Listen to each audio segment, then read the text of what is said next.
besok di hari Kamis tanggal 10 Oktober pukul 23.00 akan ditiup fluid kick-off putaran ketiga di grup 3 Bahrain menghadapi timnas Indonesia di Stadion Bahrain International Hall.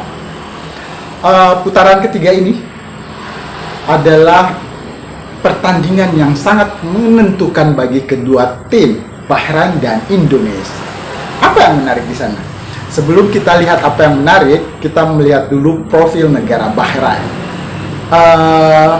Bahrain ini negara yang mana? Negara sepak bola bukan ya? Kita lihat. Ini profil negara Bahrain.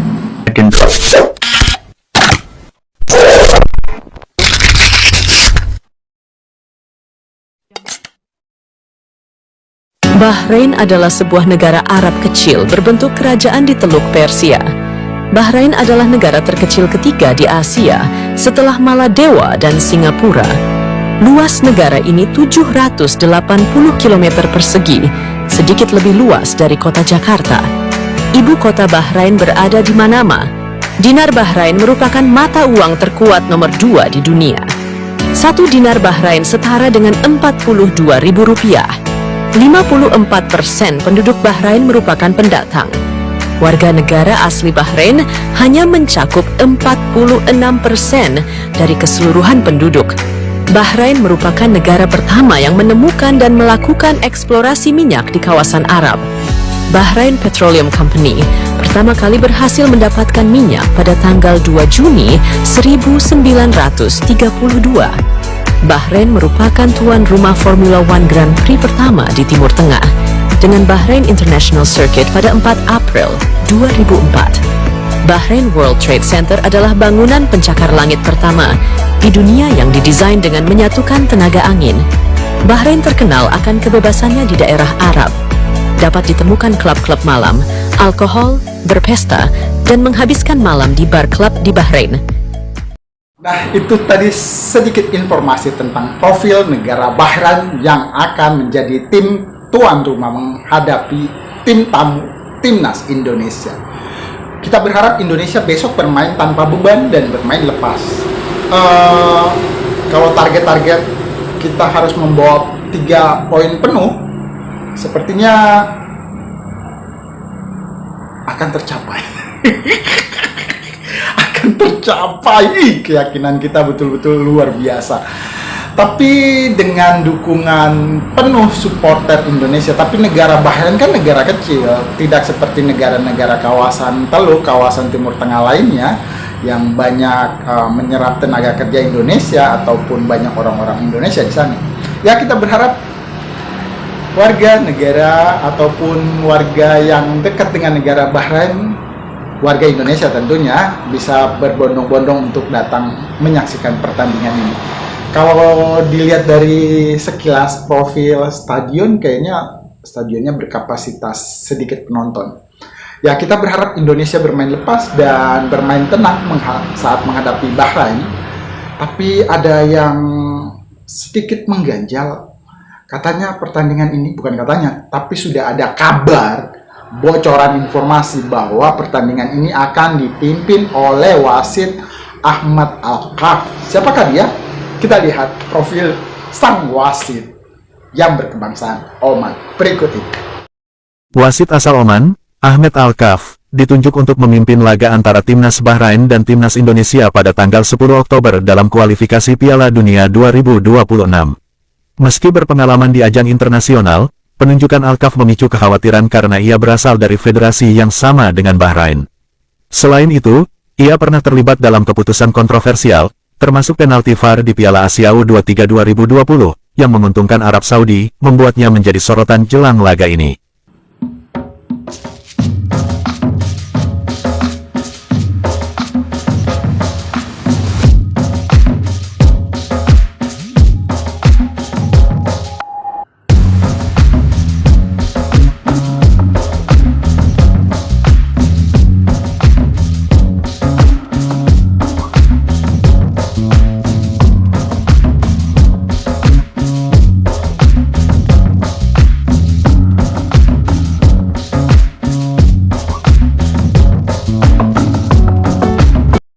dukungan penuh dan doa kita diharapkan untuk terus mengalir kepada timnas Indonesia yang akan bertanding besok melawan Bahrain.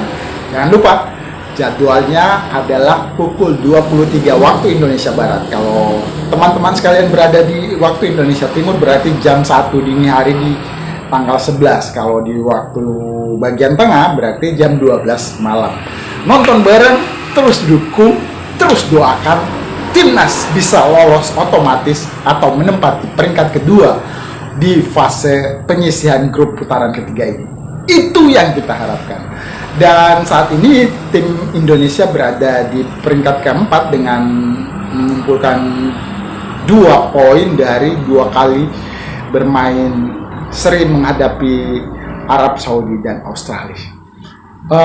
Untuk pemain besok kayaknya Coach Sintayong menempatkan pemain-pemain hebat yang paling pun ini adalah formasi unggulan dan pemain-pemain yang diturunkan adalah yang sudah sangat siap menghadapi Bahrain. Bagaimana dengan kejadian 10-0 ketika Bahrain bukan menggunduli lagi tapi membantai timnas kita di tahun 2011. Para pemain terdahulu berharap Coach Sintayong, para pemain skuad Garuda timnas Indonesia bisa membalaskan dendam. Paling tidak kita menang lebih dari 2 itu.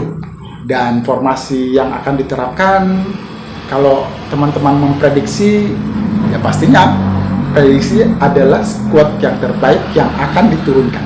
Ini dia prediksinya. Prediksi line up timnas Indonesia untuk menghadapi timnas Bahrain di kualifikasi Piala Dunia 2026. Pada formasi ini, Sintayong diprediksi akan menggunakan formasi andalannya yaitu formasi 3-4-3. Yang pertama, di posisi kiper, timnas Indonesia memiliki 3 kiper, diantaranya adalah ada Nadeo Argawinata dari Borneo FC, Hernando Ari dari Persebaya Surabaya, dan ada Martin Paes dari Dallas FC. Pada posisi ini, Sintayong diprediksi akan menggunakan Martin Paes sebagai kiper utama timnas Indonesia.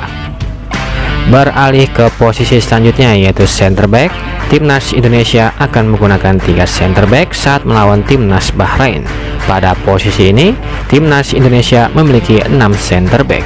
Di antaranya adalah ada Jai Idjes dari Venezia FC, Jordi Amat dari Johor Darul Takzim, Rizky Ridho dari Persija Jakarta, Mes Hilgers dari Twente FC, ada Wahyu Prasetyo dari Maluku United, dan ada Muhammad Ferrari dari Persija Jakarta. Pada posisi ini, Sintayong diprediksi akan menggunakan Mes Hilgers, Jai Idjes, dan Rizky Ridho sebagai bek tengah utama timnas Indonesia. Beralih ke posisi selanjutnya yaitu wingback kiri. Di posisi ini timnas Indonesia akan menggunakan pemain yang bisa transisi cepat dari depan ataupun ke belakang. Pada posisi ini timnas Indonesia memiliki 3 pemain wingback kiri. Di antaranya adalah ada Saine Patinama dari KS Yupen, Pratama Arhan dari Suwon FC, dan ada Kelvin Verdong dari NEC Nijmegen. Pada posisi ini Sintayong diprediksi akan menggunakan Kelvin Verdong sebagai wingback kiri utama timnas Indonesia. Beralih ke posisi selanjutnya yaitu wingback kanan.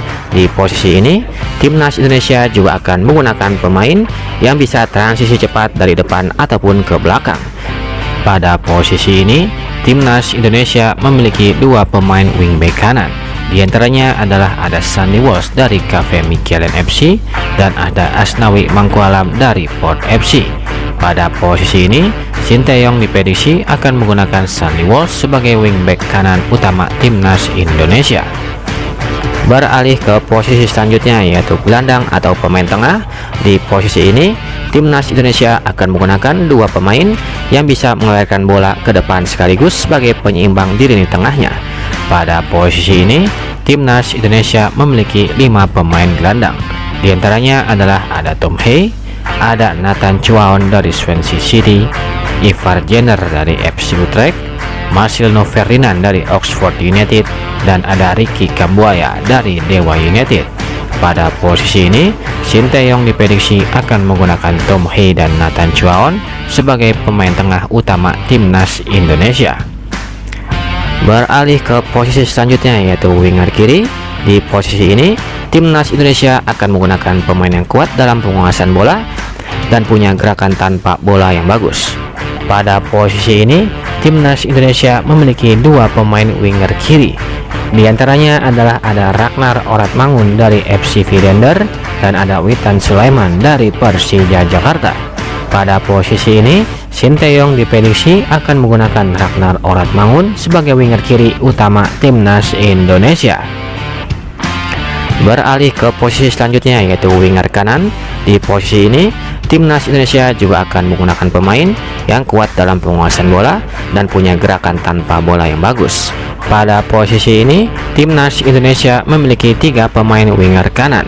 Di antaranya adalah ada Eliano dari PEC Zwolle, ada Egy Maulana Fikri dari Dewa United, dan ada Malik Rizaldi dari Persebaya Surabaya. Pada posisi ini, Shin Tae-yong diprediksi akan menggunakan Eliano sebagai winger kanan utama timnas Indonesia. Dan yang terakhir untuk pemain depan atau striker, di posisi ini timnas Indonesia akan menggunakan pemain yang tajam di lini depannya. Pada posisi ini, timnas Indonesia memiliki tiga striker. Di antaranya adalah ada Rafael Struijk dari Brisbane Roar FC, ada Dimas Derajat dari Persib Bandung, dan ada Hoki Caraka dari PSS Sleman. Pada posisi ini, Shin Tae-yong diprediksi akan menggunakan Rafael Struijk sebagai striker utama timnas Indonesia. Terima kasih sudah menyimak channel Dedi Sapa, teman. Konten singkat ini dipersembahkan untuk pencinta sepak bola kita, dan mari terus mendukung timnas Indonesia yang berlaga di putaran ketiga di grup 3 ini. Doa dukungan kita terus, dan kita harapkan Indonesia bisa lolos mendampingi Jepang sebagai peringkat kedua di fase grup ini. Itu. Terima kasih sekali lagi. Assalamualaikum.